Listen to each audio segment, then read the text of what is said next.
This program brought to you by the Preservation of Monuments Board.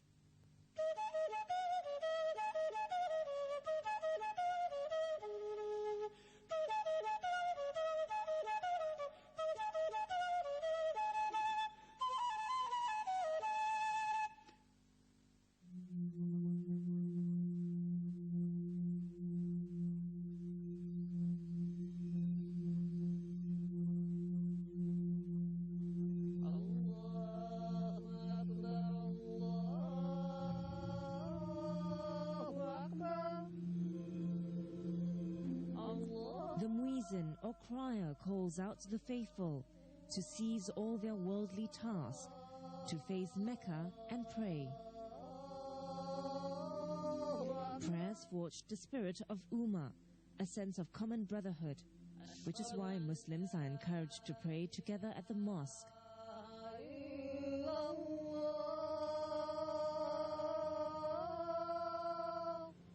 Mosques are constructed on an invisible axis. The Muslim world is spread out like a gigantic wheel, with Mecca as the hub, with lines drawn from all the mosques in the world forming the spokes.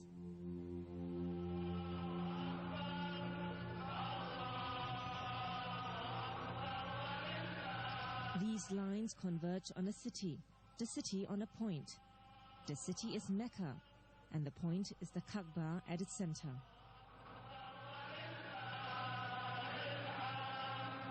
And this is where Muslims converge when they perform the pilgrimage at the Masjid al-Haram in Mecca or the Grand Mosque, the most revered mosque in Islam.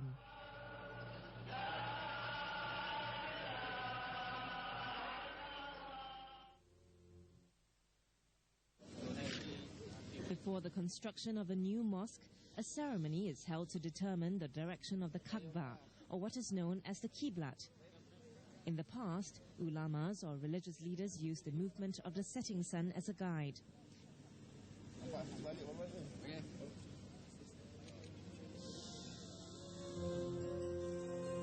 In Singapore, Muslims face northwesterly when they pray. The Qiblat is significant, for it guides Muslims around the world to face and prostrate to the Kaaba in their prayers. It is this that symbolizes the unity and solidarity of the Muslim community. The mosque is a focal point in the lives of many Muslims, with prayers being an integral part of their lives. Muslims pray 5 times a day, at daybreak, noon, afternoon, dusk and night. Before entering the main area to pray, worshippers perform ritual ablutions. The ablution is, to the Muslims, an act of cleansing the body, just as prayers purify the soul. The high point of the week's prayers is, however, on Friday at noontime. While it's compulsory for men to attend Friday prayers, women are rarely encouraged to do so. All mosques will be packed with Muslim men worshippers every Friday. Haji Ahmad Kamal serves as a Bilal at the Sultan Mosque every Friday. It's his duty to invite the Imam to lead the prayers and to deliver the Friday sermon. Saya dulu memang dari kecil saya dibawa oleh orang tua saya ke masjid. Setiap memberikan setiap waktu, terutama sekali masa hari raya. Selalu juga saya sembahyang sini masa lagi budak-budak. Kalau tarawih saya tentulah. Tarawih tu biasa ikut orang tua pergi sembahyang tarawih. Jadi memang saya terdidik dengan didikan, alhamdulillah, didikan agama yang kuatlah dari orang tua saya. Jadi itulah buat saya memang terikat benar dengan masjid ni. Haji Ahmad Kamal's family came from Banjarmasin in Kalimantan, Indonesia. As a diamond trader, his father settled in Kampong Glam, which was then one of the commercial districts of the Muslims in Singapore.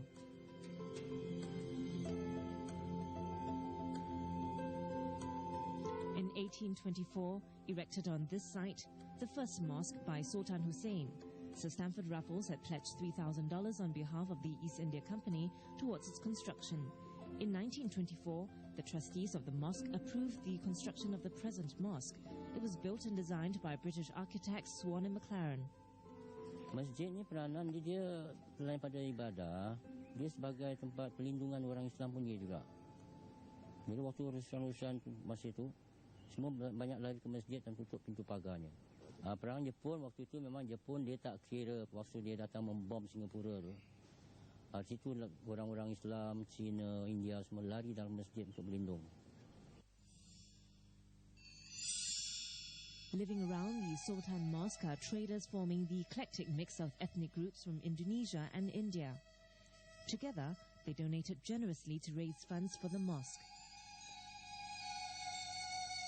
Some of that gotong royong spirit is still evident to this day. The domes of Masjid Sultan stand majestic in the day. But what many do not know, the glinting bands of what appear to be black tiles are actually old bottles of soy sauce. The story goes that the villagers, unable to donate money, collected these bottles and handed them to the builders.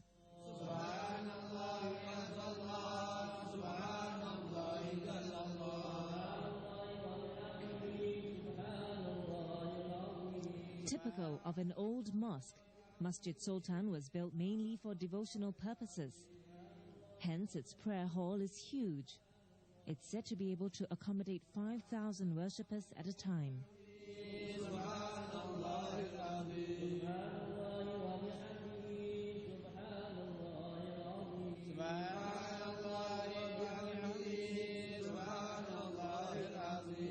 On the second level is the ladies' prayer area. In Islam, men and women are segregated during prayers. It's a way to ensure that worshippers are not distracted at a time when their attention should be totally focused on the remembrance of God. Although separated, the ladies can still see and hear the imam who stands in the mihrab, which points the way to the Kaaba. In the past, its concave design also helped to resonate and magnify the imam's voice to the back of the hall. A symbol of authority, the mimbar or raised pulpit is found in all mosques.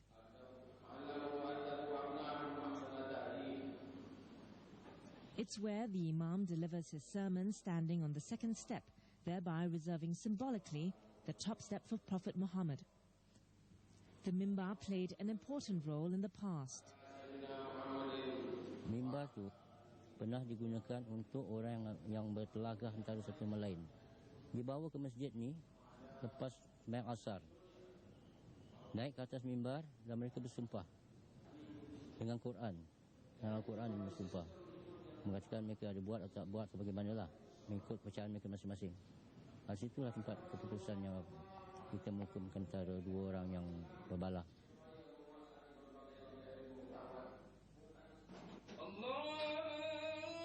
The tower or minaret is a distinct feature in Islamic sacred architecture. It serves as a guide for worshippers finding a mosque. Prayer calls were also once made from these minarets. In the past, a lit minaret would signify either the start of the fasting month or the beginning of Hari Raya. For Haji Kamal, Masjid Sultan continues to have a special place in his heart. He is a Bilal, an imam, a trustee, and also heads one of the mosque management committees. He may no longer live in this area, but a strong and invisible bond ties him to this mosque. Banyak kesenawis, salah satunya saya menikahkan anak saya di masjid ni. Itulah pertama kali orang menikah di Masjid Sultan ni. Agak-agak kira tahun 93 kali. Anak saya menikah di sini, anak perempuan saya. 12 trustees were appointed by the Sultan in 1914 to look after the running of the mosque. They represented the ethnic groups who contributed to the building of this mosque. Even today, the trustees are represented by the Bugis, Javanese, Banja, South Indian, North Indian and Arab communities. Trustee di sini pun berkhidmat sampai hayat mereka. Tak boleh ganti lain orang. Kecuali dia sakit, dia mengundurkan diri ataupun dia meninggal, baru diganti lain orang. Jadi saya pun nak berkhidmat macam itu jugalah sampai akhir hayat saya lah kalau boleh. The ties Haji Kamal shares with this mosque is as binding as the oath he took to protect it, and echoes of the shared past will continue to linger on in his memory.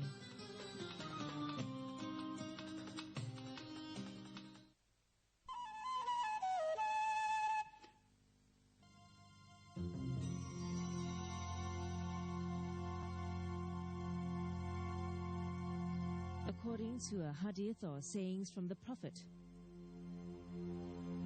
Whoever builds a mosque desiring thereby Allah's pleasure, Allah builds for him the likes of it in paradise.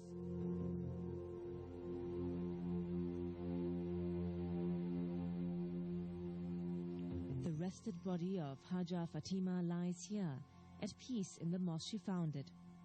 A rich Malaccan lady who married a Bugis prince, Haja Fatima donated the land and money for the building of the mosque in 1845 on the site of her old house in Java Road.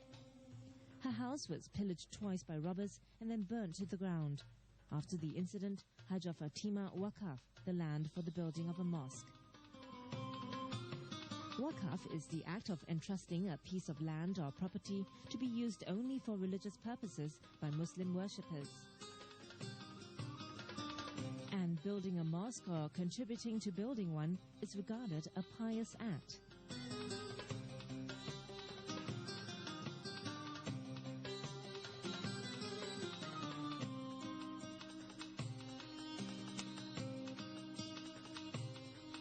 Haja Fatima Mosque is the only one named after a female benefactor.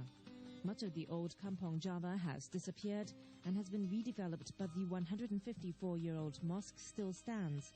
It was gazetted to be preserved as a national monument in 1973.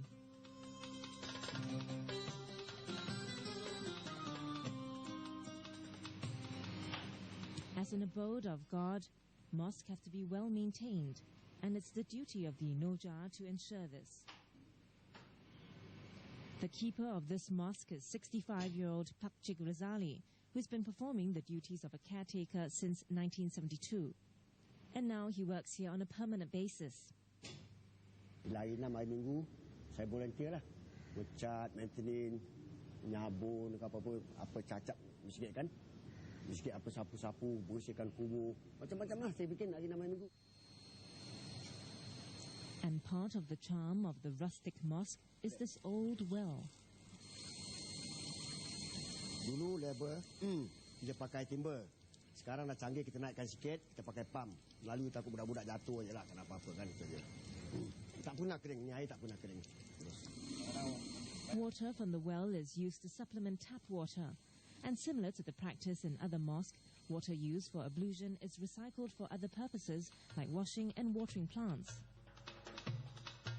No one can miss the spire-like minaret of this mosque. The spread of Islam to Europe had meant that some European influences were eventually built into Islamic architecture. One reason there are similarities with church architecture. And Haja Fatima Mosque represents the synthesis of many influences, built by a Malaccan lady married to a Bugis, who employed Chinese architects using French contractors and Malay artisans. And an interesting feature for Haja Fatima Mosque is the minaret. As everybody knows, it's the only mosque with the leaning minaret. The minaret architecture actually is basically a steeple which derived from medieval architecture.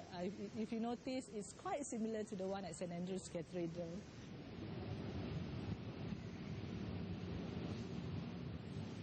Siti is an architect, and she's been chosen to look into the restoration and renovation works as she's had some experience restoring old shop houses.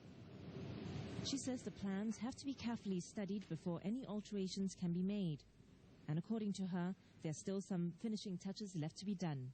One more new feature that we did that we add to Fatima Mosque is the skylight.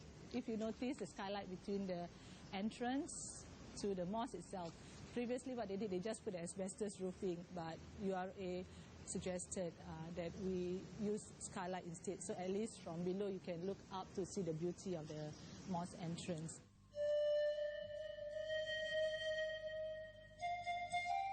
A major repair program for the mosque was mounted as early as the 1970s. Siti was roped in only last year for the restoration works. She was careful to retain the original beauty and character of this old mosque and kept the new additions minimally intrusive as far as possible. When we took over last time, it was in quite a bad situation, bad condition. The paint are peeling off, and then the waterproofing of the roof are quite bad. Waters are leaking from all over the place. So what we did is really to peel off all the old paints. Okay, strip them off. When we are stripping the plaster at the 4 columns in the mosque itself, we thought it's a plastered work, but when we strip off, it's actually a stonework, very beautiful stonework. So we decided to maintain it as it is. And so began the work of restoring the old mosque to its former glory.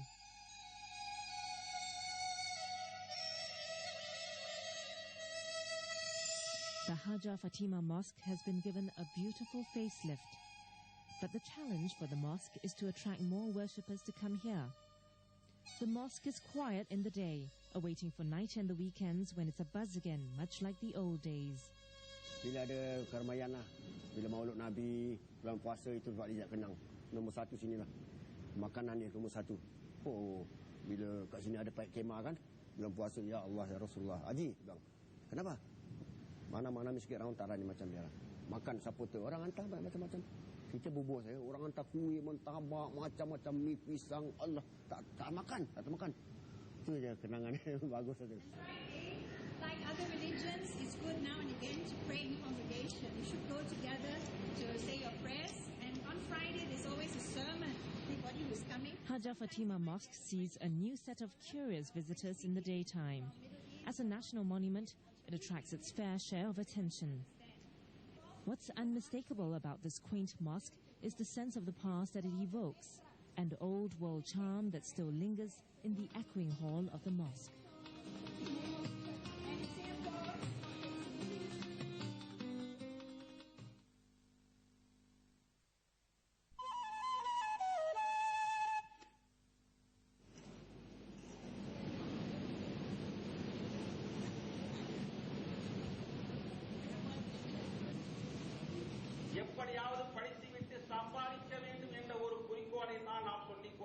Islam accepts diversity.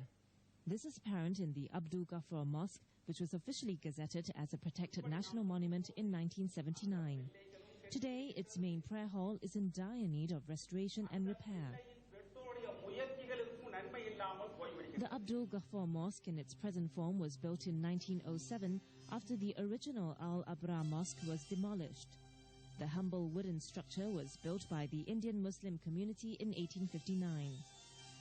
By 1884, it had become a landmark for early Singapore. However, there was a need to replace the dilapidated mosque. Sheikh Abdul Ghaffar Sheikh Haider, a South Indian legal clerk, built a new brick mosque in its place. If we see the Rocher Canal on our left-hand side of this mosque, okay, that was a focal point for naval boats bringing the goods for traders. Used to come all the way right into the Rocher Canal. And all the buffalo goat trade also was conducted on the shore of this canal. So the Muslim traders used to flock in this area, whoever traveled from India to Singapore or Penang or to Indonesia. Bring a new order and make Haji Mustafa recounts the contributions of the early Chulia community to Singapore. They were mostly traders who had donated generously to the building of many mosques here. According to him, the traders arrived with their kings to spread the message of Islam to this part of the world at the end of the 13th century. This zeal is reflected in this sunburst, with 25 rays signifying the names of 25 prophets of Islam who were chosen to spread the religion to the people. And the sundial has become the hallmark of the mosque, which they hope to retain.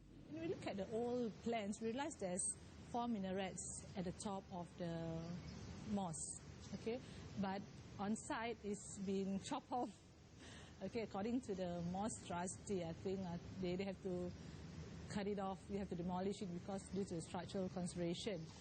So in our proposal too, we intend to bring it back, intend to strengthen the mosque in order for it to take in the load from the minaret.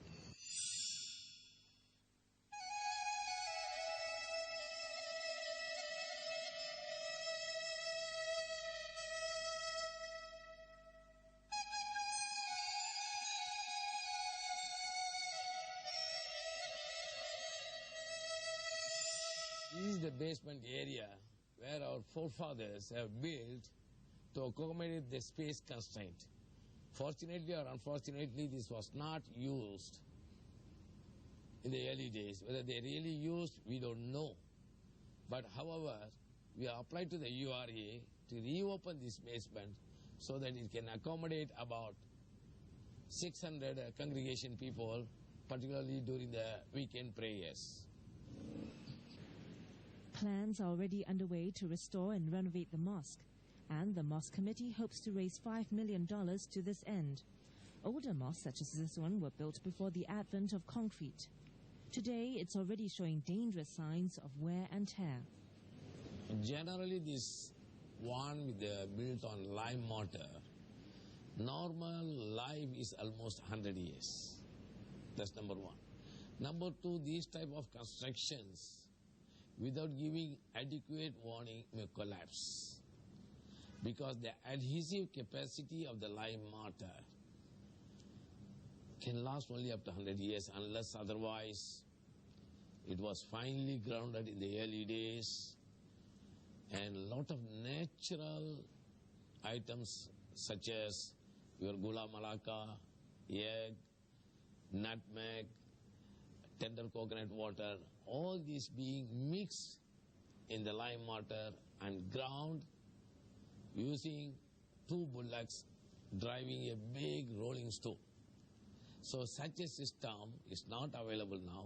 Even in the early days, it is all depends on how fine they have done there. Whereas the mosque in Southeast Asia is concerned mainly. To my knowledge, if this can last between 100 to 150 years, we are lucky enough for that. Typical of older mosques in Southeast Asia, the Abdul Ghaffar Mosque makes use of tropical architecture with huge and open verandas that allow for cross-ventilation. This keeps the prayer hall cooler and more airy, especially since there was no air conditioning in the past. And yet another interesting feature of the mosque is the dome with Islamic calligraphy, which depicts the life story of Prophet Muhammad and the names of the 4 caliphs who helped him spread the teachings of Islam.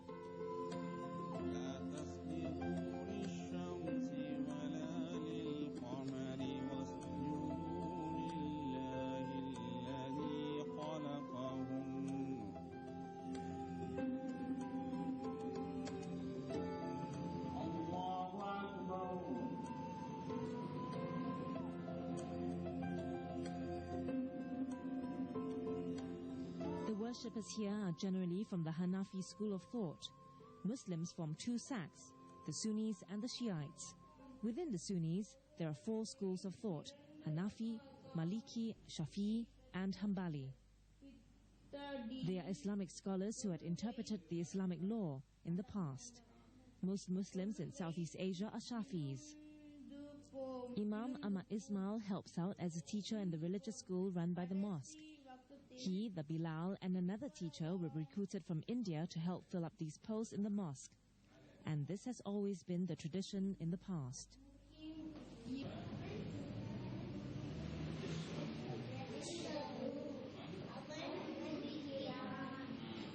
The madrasa, or religious school, was set up last year from the income derived from the mosque properties. And it is the only madrasa that provides religious learning in Tamil. By this, they hope to keep their faith and traditions alive in the future.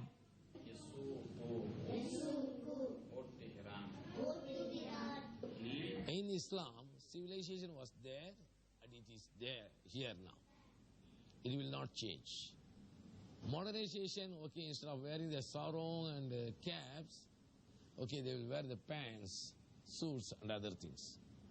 But still, in the hearts of the Muslims, a mosque is a traditional symbol where no difference is shown among the rich and poor, elder and youngster. All are treated in equal sense. That's why modernization is not going to affect any mosque.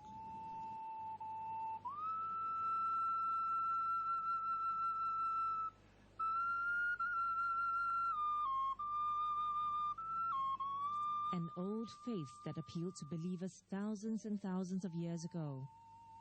Today, it remains relevant to more than 1 billion Muslims around the world.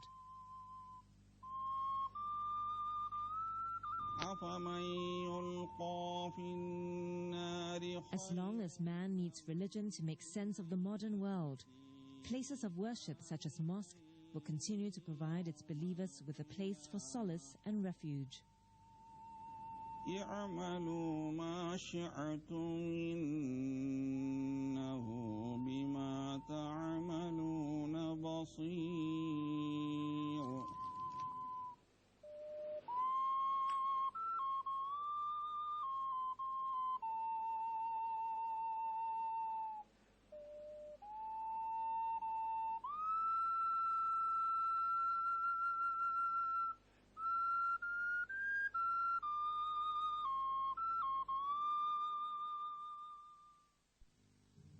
This program brought to you by the Preservation of Monuments.